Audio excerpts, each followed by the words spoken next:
Bharat Ratna doctor Bhimrao Ambedkar को कोटि कोटि नमन। ये कार्यक्रम डॉक्टर भीमराव अंबेडकर के जीवन पर आधारित है, जहां भारत की जनता के प्रति उनके योगदानों को पूरी सजगता से चित्रित और रेखांकित करने का प्रयास है। कार्यक्रम में दिखाई गई घटनाएं लब्ध प्रतिष्ठ पुस्तकों से ली गई हैं। इस कार्यक्रम के जरिए चैनल की ओर से एक विश्वसनीय, सजग और सकारात्मक प्रयास है कि डॉक्टर बाबा साहेब भीमराव अंबेडकर के जीवन की संघर्ष यात्रा एवं गौरव गाथा पूरे आदर के साथ घर घर पहुंचे और उनके योगदानों से सभी संपूर्णता में परिचित और आह्लादित हों।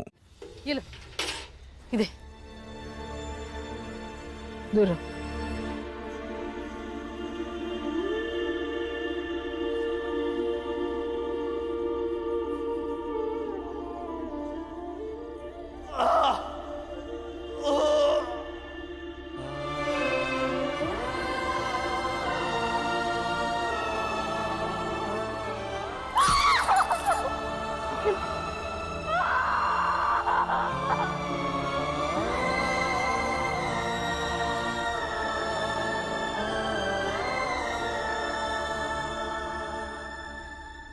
अच्छी तरह से दोनों बेटा, घिस के दोनों।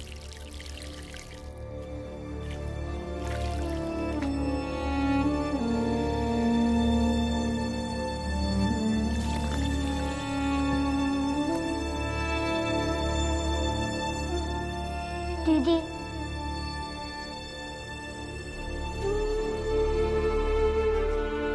रो मत ना दीदी, सब कुछ ठीक हो जाएगा।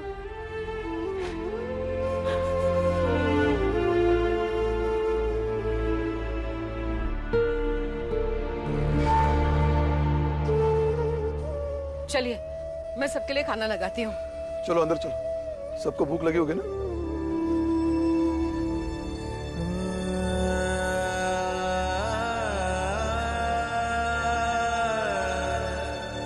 भीम,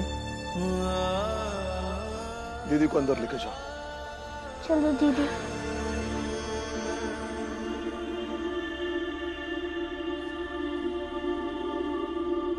भीमा भाई रुको।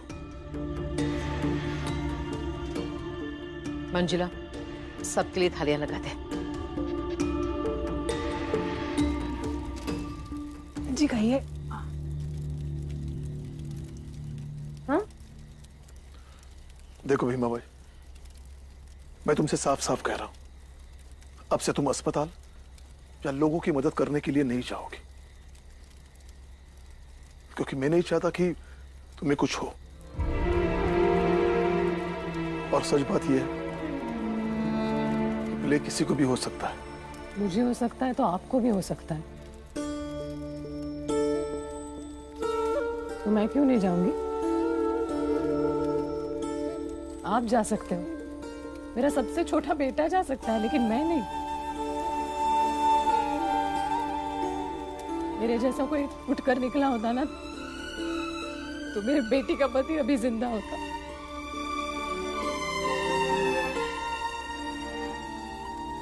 हाँ भीमा भाई,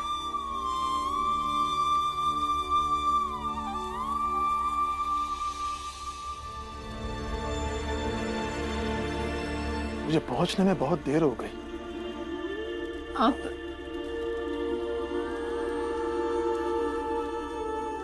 हमारी किस्मत में था, वो हो गया। लेकिन अब तो ऐसा नहीं है ना। देखो भीमा भाई, तुम बीमार रहती हो, ऐसे में बीमारी का खतरा तुम्हें ज्यादा है। अब जब खतरा है तो क्या ज्यादा और क्या कम। मुझे ऐसे लगता है कि अपने परिश्रम से अगर एक इंसान की जान भी बचा पाओ ना, तो मरना भी सफल हो जाएगा।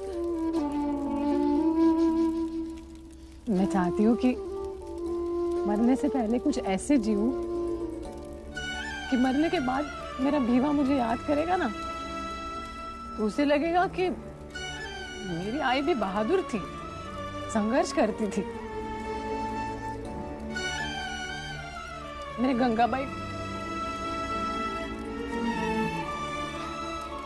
गंगाबाई को लगेगा आई मजबूर थी, मेरे पति को नहीं बचा पाई, लेकिन औरों को बचाने की कोशिश करती रही मेरी आई।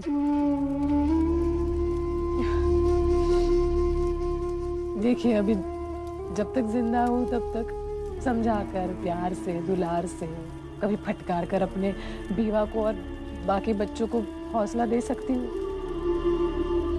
मरने के बाद तो मेरी यादें ही रहेंगी जो उन्हें हौसला देगी। मुझे मत रोकिए।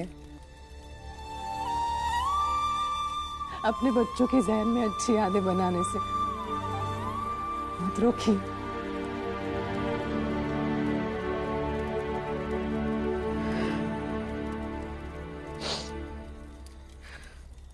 भैया, भाभी जब यहाँ से निकल रही थी तो कह कर गई थी कि मेरा पति निस्वार्थ भाव से लोगों की सेवा कर रहा है, परोपकार का नेक काम कर रहा है। अगर इस काम में मैं उनका साथ दूंगी तो मुझे अच्छा लगेगा। वो कभी नहीं कहेगी, लेकिन मैं जानती हूँ कि लोगों और अपने बच्चों के साथ उसे आपकी भी उतनी ही चिंता है। इस कार्य में आपका साथ देकर वो एक सफल और कुशल पत्नी साबित होना चाहती थी। जब देखो तब मरने की बात करती है। मेरी उम्र कम बची है, मेरी उम्र कम बची है। अरे अपनी भी उम्र दे देंगे इसे। इसके बगैर मुझे कुछ नहीं है। सुना तूने? तुम्हारे बगैर मुझे कुछ नहीं है।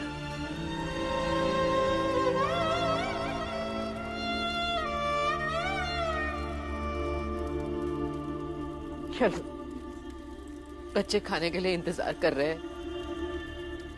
और भीमा भाई, साफ साफ कह देती हूँ, आज की बात अपने मरने की बात और बीमारी की बात तो नहीं करेगी। अगर बच्चों में से किसी ने सुन लिया तो कितने दुखी हो जाएंगे। चलो खाना खा लो।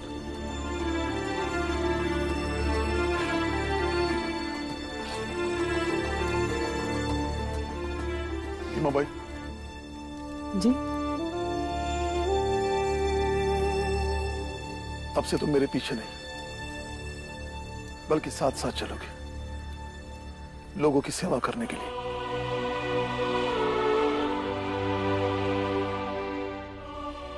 चल। ये ले मंजुला, रोटी ले। ये लीजिए। चलो बच्चों, जल्दी से खाना खा लो, सबको भूख लगी होगी ना।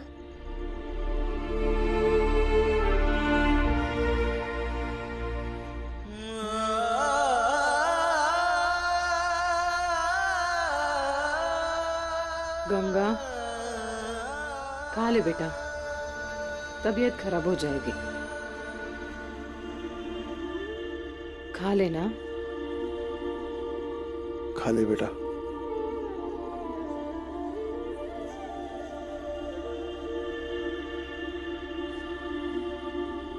दीदी खा लो, मेरे लिए खा लो।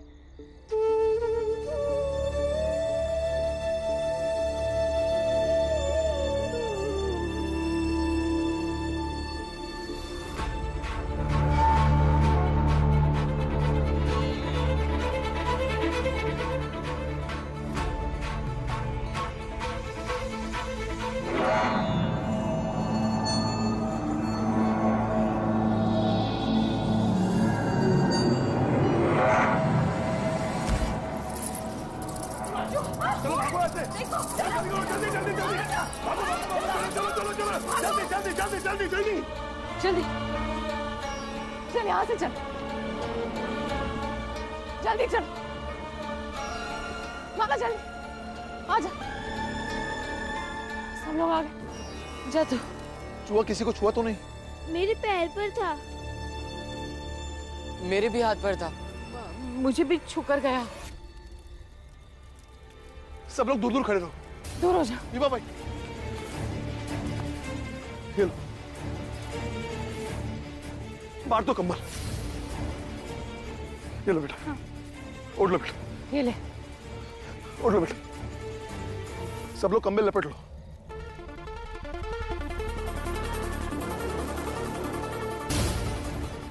भीमा भाई, हाँ। तुम मेरे साथ चलो। हाँ। कुएं में से पानी लाना होगा और सबके हाथ पैर धुलने होंगे। हाँ। और एक बात, कोई भी अपना हाथ कान और नाक को नहीं लगाएगा। चलो और दूर खड़े रहना एक दूसरे से।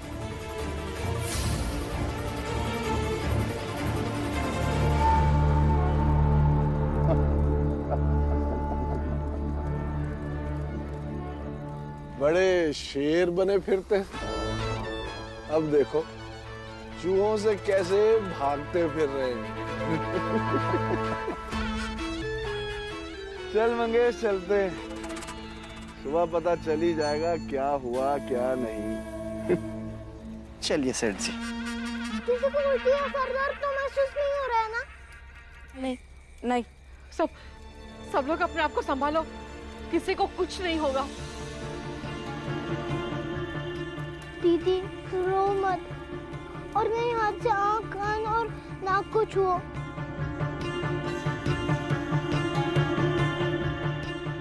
आप सब लोग अपने शरीर पर देखते रहिए, कहीं कोई काले निशान तो नहीं बन गए और किसको गिल्टी तो नहीं उभर रही है ना गर्दन पर या बाजू में। नहीं, कुछ नहीं होगा। ठीक हो ना सब लोग? हाँ। सब लोग बारी बारी मल मल के अपने हाथ पर धो लो। रुको भैया, पहले मैं ये पानी गर्म कर देती हूँ। बारा तो एक काम कर, तू यहाँ पर चूल्हा बना दे, मैं आंगन में जाकर बर्तन और लकड़ियाँ लेकर आती हूँ। वो मैं भी चलता हूँ। नहीं, कोई नहीं आएगा। तुम लोग सब बाला की मदद करो, मैं लेकर आती हूँ। हाँ चलो। जा बेटा जल्दी जा।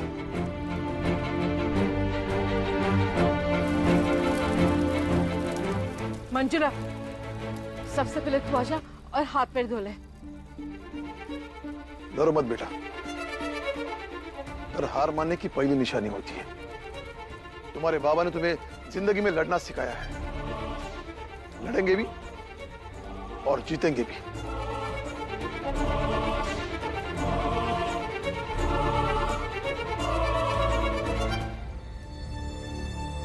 हाथ दे, बराबर मल मल के हाथ धो ले।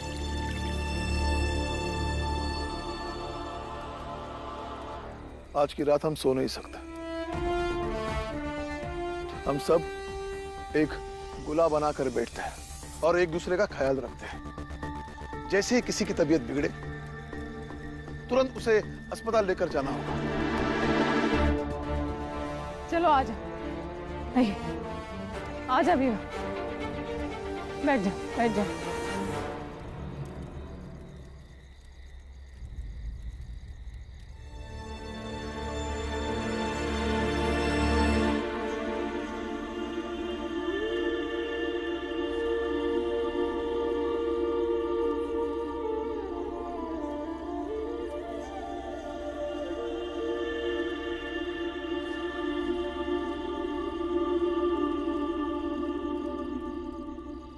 जाओ बेटा बैठ जाओ। बैठ जाऊंगा बाबा, बस देख रहा हूँ और याद कर रहा हूँ। क्या याद कर रहे हो? यही कि हम एक ऐसे समाज में रहते हैं जहाँ प्लेग आता है तो हमारे बाबा और आई और हम सब भाई बहन पूरे गांव की सलामती की कोशिश करते हैं। और उसी समाज में कुछ लोग ऐसे होते हैं जो चूहे पकड़कर हमारे घर में फेंक देते हैं ताकि हमें प्लेग हो और हम मर जाएं। ये जीवन भर याद रखूंगा और जो हुआ उसका दर्द भी याद रखूंगा। बिल्कुल याद रखो, लेकिन यादें अगर दूसरों के प्रति घृणा, तिरस्कार, गुस्सा या बैर की भावना मन में रखें तो तुम्हारे लिए घातक हो सकता है। मैं समझा नहीं बाबा। समझना यह है कि हर अच्छे बुरे अनुभव को सकारात्मक ऊर्जा में परिवर्तित करके अपने मन में रखना चाहिए। फिर चाहे घटना जो भी हो उसे प्रेरित करना चाहिए। अगर तुम्हारे साथ कोई बुरा करे तो उस हिसाब से अपने व्यवहार में परिवर्तन करना चाहिए, क्योंकि अमावस्या की 2-4 रातें चांद को चमकाना छुड़वा नहीं सकती। चल बेटा।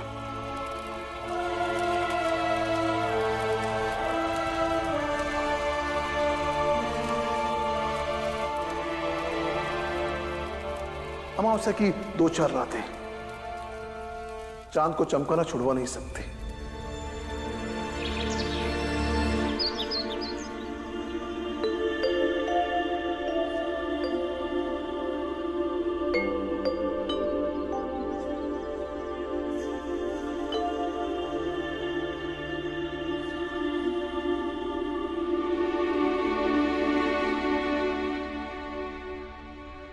मुझे लगता है कि सब लोग प्लेग से बच गए।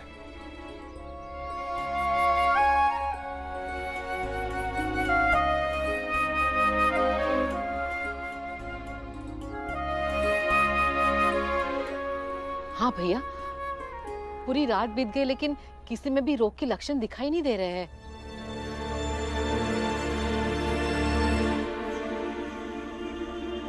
मेरा एक काम करना, पहले पूरा घर अच्छी तरह से धो लो, सारा सामान बढ़िया से पोंछ लो और फिर सब लोग घर के अंदर जाना।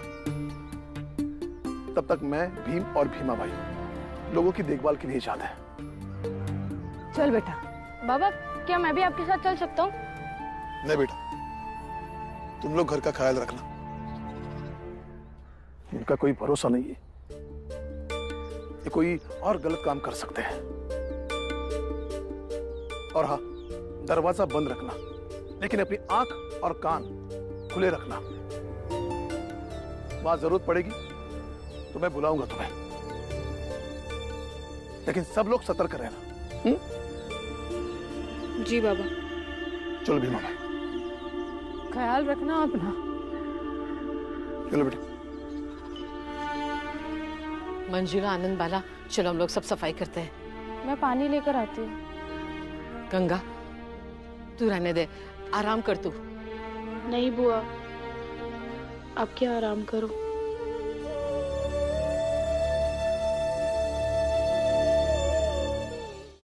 डॉक्टर साहब, डॉक्टर साहब, डॉक्टर साहब कुछ कीजिए ना। देखिए इन लोगों की हालत और दिन ब दिन बिगड़ती जा रही है। अस्पताल में दवाइयाँ पूरी तरह से खत्म हो चुकी। जब तक हमारे पास दवाई नहीं होगी हम कुछ नहीं कर सकते। लेकिन डॉक्टर साहब, राम जी, अस्पताल की सारी दवाइयाँ खत्म हो चुकी है और इन लोगों की हालत और बिगड़ती जा रही है। समझ में नहीं आ रहा कि क्या करें। क्या? कुछ करना पड़ेगा। अब क्या करेंगे? ठीक है, मैं अंग्रेजी प्रशासन से बात करता हूँ। हाँ। दीदी फिक्र मत करना, मैं डॉक्टर साहब। सुना कुछ तुम लोगों ने? क्या हुआ? क्या? अपनी जात के 3 लोग और मर गए और 2 लोगों को यहाँ अस्पताल लेके आ रहे। तुम्हारे साथ कोई बुरा करे तो उस हिसाब से अपने व्यवहार में परिवर्तन करना चाहिए, क्योंकि अमावस्या की 2-4 रातें चांद को चमकाना छुड़वा नहीं सकती। और सेठ जी, चाय वाले काका और अंबेडकर गुरुजी के मोहल्ले में कैसा है ब्लैक? अरे भीम से हमको क्या मतलब, वो मरिया चाहिए। ऐसा मत सोचिए काका। भीम बेटा, उनका तो और भी बुरा हाल है। थोड़ी थोड़ी देर में उनके यहाँ से किसी न किसी के मरने की खबर आ रही है। अरे मरेंगे नहीं तो और क्या होगा? तुम लोग यहाँ अस्पताल में इलाज कराने के लिए आए हो, तो लोग यहाँ पे इलाज कराने भी नहीं आएंगे। ऊपर से उनके पास एक ज्ञानी पुरुष है जो ये सलाह देता रहता है कि तुम लोग पूजा पाठ करो, यज्ञ करो।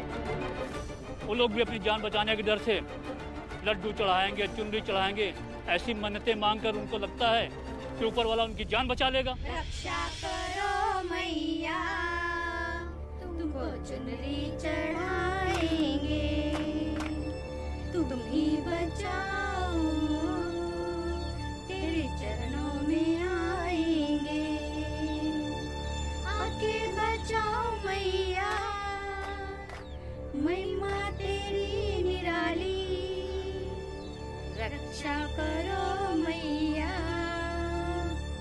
रक्षा करो मैया, तुम सबसे शक्ति। उन्हें क्या हो गया गुरुजी? चलिए हम उनसे जाकर कहते हैं। भीमा नहीं, कहीं नहीं जाएगा तू।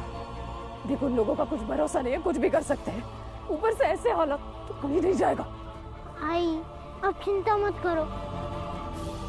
पर गुरुजी भी तो है ना मेरे साथ, मुझे कुछ नहीं होगा। और फिर ऐसे माहौल में हर जगह खतरा है, तो खतरा तो उठाना पड़ेगा ना। इस बीमारी के इलाज को लेकर लोग दुविधा में हैं। उन्हें समझ में नहीं आ रहा कि इससे बचने के लिए उपाय करें तो क्या करें। लेकिन ये भी सत्य है कि मरना कोई नहीं चाहता। हाँ, और बाबा भी तो कहते हैं ना कि जो अचानक से मर जाते हैं वो अपने पीछे ऐसे कई अधूरी चीजें छोड़कर जाते हैं कि उनकी आने वाली पीढ़ियां भी उसे पूरा नहीं कर सकती। इसलिए आई जिंदगी सबसे कीमती होती है और उसकी भरपाई कोई भी चीज नहीं कर सकती। जैसे हम जीजा जी की भरपाई किसी चीज से कर सकते हैं।